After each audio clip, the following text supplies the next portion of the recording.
La parole est à vous. La parole est à vous sur Radio Côte d'Ivoire. C'est avec vous, Abou Silla. Bonjour, Abou. Bonjour, Awa Touré. Madame, monsieur, voici le sujet. L'Afrique veut créer un marché commun sans barrières tarifaires pour les biens et services. 44 pays, à l'exception du Nigeria, ont signé à Kigali, au Rwanda, un accord créant une zone de libre-échange continentale. Cet espace économique doit favoriser le développement du commerce intra-africain grâce à l'élimination des droits de douane. Quel commentaire vous inspire ce protocole d'accord? Eh bien, nous vous donnons la parole ici et maintenant. Les deux numéros pour nous joindre, 20 21 44 48, 20 24 27 87. Le débat est aussi ouvert sur notre page Facebook. Radio Côte d'Ivoire en un seul mot. Clémence Conan est à la technique. C'est elle qui assure la réalisation de cette émission au standard. Et moi, je suis Abou Silla. Bienvenue à La Parole est à vous.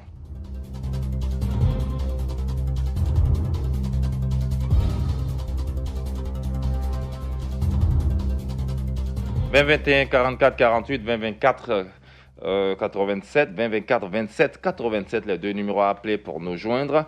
Vous êtes nombreux à réagir sur notre page Facebook. Vasungu Dosso dit les 44 pays d'Afrique qui ont signé cet accord sont à féliciter. J'aimerais que ces pays respectent leur engagement selon l'accord de libre-échange continental. Blaise Kwasi, je voudrais d'entrée de jeu exprimer mon scepticisme quant à ce projet.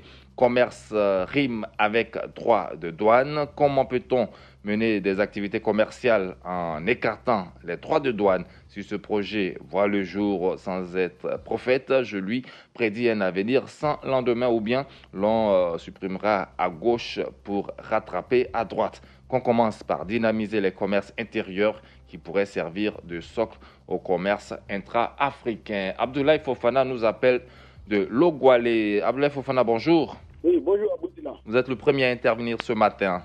Oui, j'ai dit sur ma page que concernant ce sujet, que le gros problème de l'intégration africaine, ça a été la balkanisation de l'Afrique par les colons. Quand ils sont venus, ils ont émietté le continent.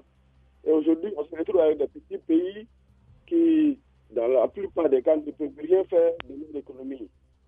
Donc aujourd'hui, si on fait un marché vraiment sans barrière, ce sera un seul marché et à terme, ça va faire vraiment l'intégration. Ça va couvrir tout ce qu'il y a comme barrière. En tout cas, ça va pousser le développement de l'Afrique. Voilà. Moi, j'encourage les 44 pays et je demande à ceux qui prennent encore le pas, comme le Nigeria, à rejoindre le monde. Aïe, on l'a perdu, mais je pense qu'on a compris l'essentiel de son intervention. Il encourage les pays signataires et puis sollicite, en tout cas encourage aussi le Nigeria qui n'est pas présent parmi les 44 pays qui ont signé cet accord. Bosso Rémi nous appelle de Yopougon. Rémi, bonjour. Bonjour. La création d'un marché commun africain est une très bonne idée, mais un projet difficilement réalisable. Pourquoi? C'est une action au bénéfice des populations puisqu'elle participe à la lutte contre la cherté de la vie, donc contre la pauvreté. Mais un marché commun sans barrière douanière est un risque énorme pour nos États déjà confrontés à des actions mafieuses et des trafiquants de toute acabit. Il est donc souhaitable pour moi de trouver des mécanismes pour endiguer ce fléau, c'est-à-dire s'attaquer aux trafiquants d'armes, de drogue et de tout autre marchandise non autorisé avant de libérer cet espace. Alors, donc, vous pensez que ça va favoriser la circulation de certaines marchandises illicites? Bien entendu, oui. Donc, il faudrait renforcer les frontières selon vous? Voilà, absolument. D'accord, merci. Bosso Rémi, 20 21 44 48. Thomas Agnero nous appelle de Mapleux à Danané. Bonjour Thomas. Bonjour M. Silla. Nous vous écoutons sur le sujet.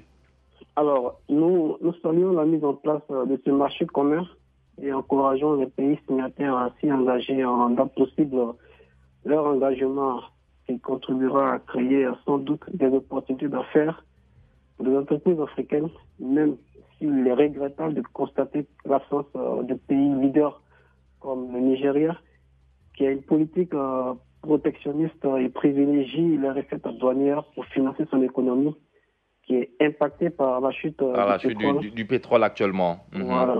Et c'est une opportunité pour la Côte d'Ivoire qui a des problèmes à l'exportation des produits comme le café et le cacao, de réaliser une transformation locale qui permettra à la Côte d'Ivoire de vendre ces produits-là sur ce nouveau marché africain.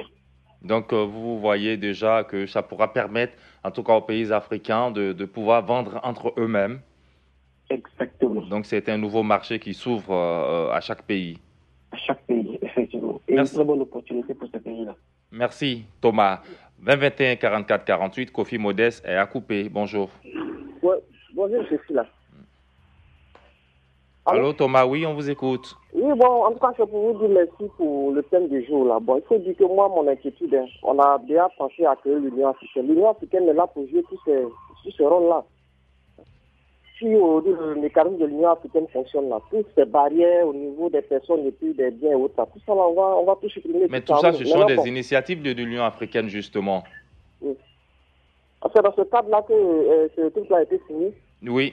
Ils étaient réunis à Kigali à l'occasion du sommet extraordinaire de l'Union africaine et pour signer l'accord sur la zone de libre-échange.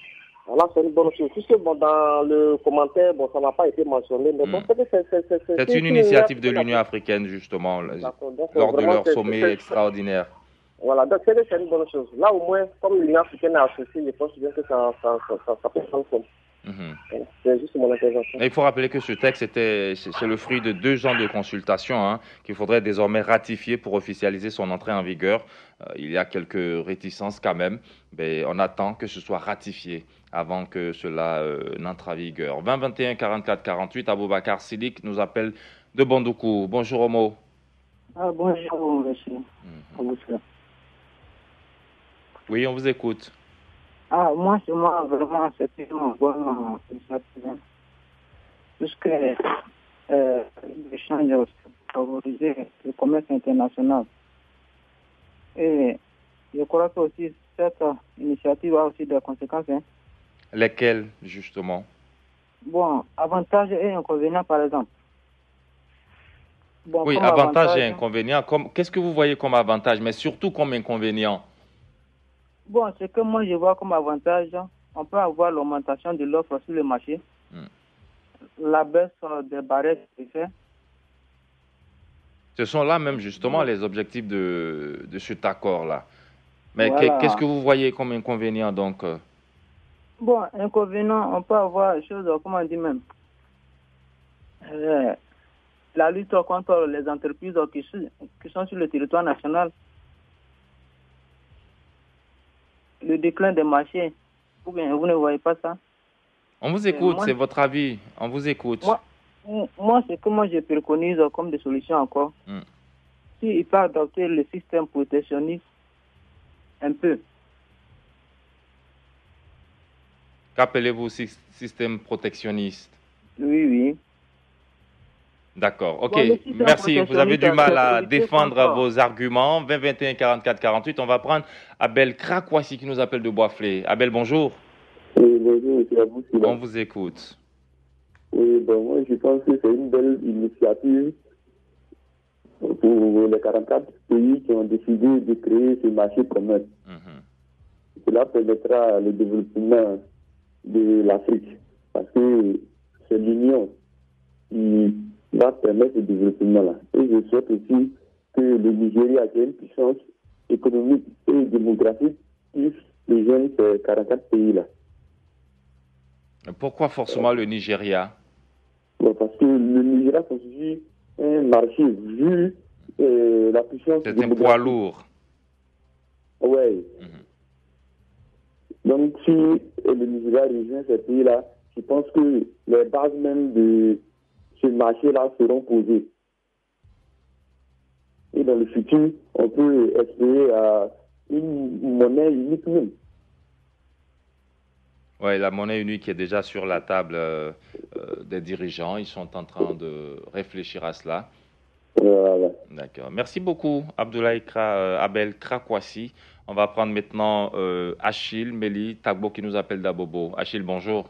Bonjour, Sila. Je pense que c'est l'afro-pessimisme qui fait que souvent nous sommes toujours en retard. Souvent, quand on veut commencer quelque chose, il y a des gens qui ont des appréhensions, qui ne veulent pas s'aventurer sur le terrain. Et par rapport même à nous, frères qui interviennent déjà, il y a des gens qui sont pessimistes. Il faut qu'on ait en idée qu'il faut toujours commencer quelque part. Il faut être courageux, il faut toujours commencer, oui. Il faut toujours commencer parce que si nous voulons attendre toujours que tout le monde s'implique, ça sera difficile. Il y a des gens qui vont prendre des trains en route. Et avec encore la situation que nous avons déjà envisagée par rapport à la monnaie commune, c'est des choses qui peuvent aller ensemble. Donc il faut encourager ceux qui ont cette idée-là. Il faut pousser et nous irons jusqu'au bout pour pouvoir réussir.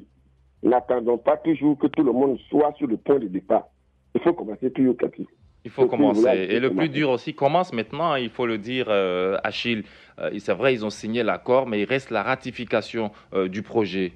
Et c'est pour cela que j'ai dit qu'il faut encourager les uns les autres à ratifier afin que cela voit le jour. Parce que si ça n'a pas eu le jour, ça ne sera pas possible. Mais il faut toujours pousser, encourager et donner ce qu'il faut gagner, ce qu'on gagne dedans. Quand on parle de coopération sud-sud, c'est ça au niveau de l'Afrique déjà, c'est un grand marché qu'il faut conquérir. Et cela permettra aussi à nos frères afghans, il y a un qui parle de la balkanisation, les pays sont petits. Entre eux seulement, ils préparent ici, mais si nous sommes unis, nous serons forts et je pense que les gens vont nous respecter. D'accord. Merci beaucoup, Tabo. On va aller à Trècheville. Emmanuel Orso, bonjour. Bonjour, monsieur Aboussila. Alors, vous avez réagi sur notre page Facebook. Vous dites finalement, nos gouvernants signent tout ce qui passe devant eux, comme si c'était des signatures par prestige. Au stade où nous sommes arrivés, je suis convaincu que si on nous demande de ne plus avoir des frontières, on aurait signé immédiatement. Oui, monsieur Aboussila, comme je l'ai dit là sur ma page Facebook, nous, on signe tout. Fleuve Mano, on signe. On passe, on signe. Nos frontières sont poreuses. Tous les produits, tous les trafics sont en Côte d'Ivoire. Nos douaniers ont beaucoup de problèmes pour travailler. Et voyez-vous, c'est nous qui devons avoir la réticence et le Nigeria devait être le premier à signer.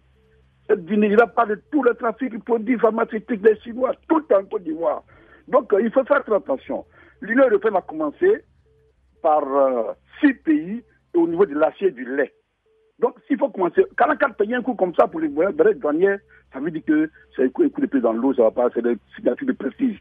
Parce que, on l'appelle... Pourquoi vous trouvez que ce sont des signatures de prestige, Orso?